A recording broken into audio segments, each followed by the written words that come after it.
Ni nujno, da je nekaj noter uničeno, ljudje grejo pol na slikanje, po nepotrebnem, pokaže nič in pol mislijo, da je kaj narobe z njimi, ni res, v bistvu sam gre za neko podzavestno napetost, ki je stalno previsoka.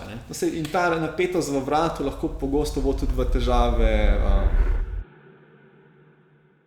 Najbolj pogoste se mi zdijo sploh utesnitve v ramenskem obroču, predvsem tukaj gre za razne bolečine pri notranjih rotacijah in pa pri dvigih rok, pa seveda je vrat.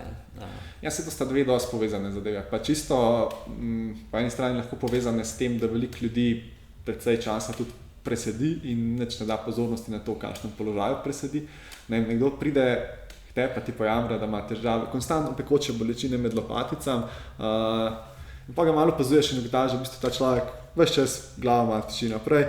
Normalno, da se mu zadeva zadaj pojavlja, pač le kot pekoča bolečina. Mogoče sploh ne rabimo na začetku nič eksperimentirati, ker se tiče vaj, ampak zgolj mu samo naročiti in samo vsake toliko časa malo odpočije glavo in že lahko zadeva Ravno ta pekoča bolečina je ponovadi znak mišične bolečine. Ni nujno, da je nekaj noter uničeno, ljudje grejo pol na slikanje, po nepotrebnem, pokaže nič in pol mislijo, da je kaj narobe z njimi, ni res, v bistvu sam gre za neko podzavestno napetost, ki je stalno previsoka.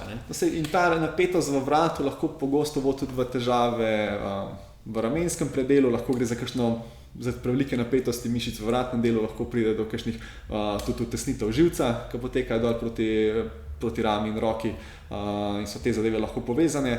Veliko gre pa za tudi te spremembe v naši drži, pač ne vem, pomik ramen naprej, to, kar si že tudi prej omenil naprej, pa še mogoče v notranjo rotacijo, ker nam avtomatsko pomenčamo mi tukaj to pozicijo, če nočemo ves čas dol gledati, kako hočemo gledati, moramo imeti seveda tudi spremenjeno pozicijo v vratnem delu. Tako je, avtomatsko večji pritisk. Pa seveda manjši razpon giba tudi za ramo. Je pa res, da velikokrat tudi tukaj se lahko mi ujamemo v nek začaran krog in sicer je to iskanje neke popolne drže, ker pač vsak pa ima tudi neke svoje seveda specifike glede svoje drže. In zdaj, če ima nekdo že sam po sebi malo bolj recimo kifotičen prsni del hrbtenice, njegova pozicija ramen je malo drugačna.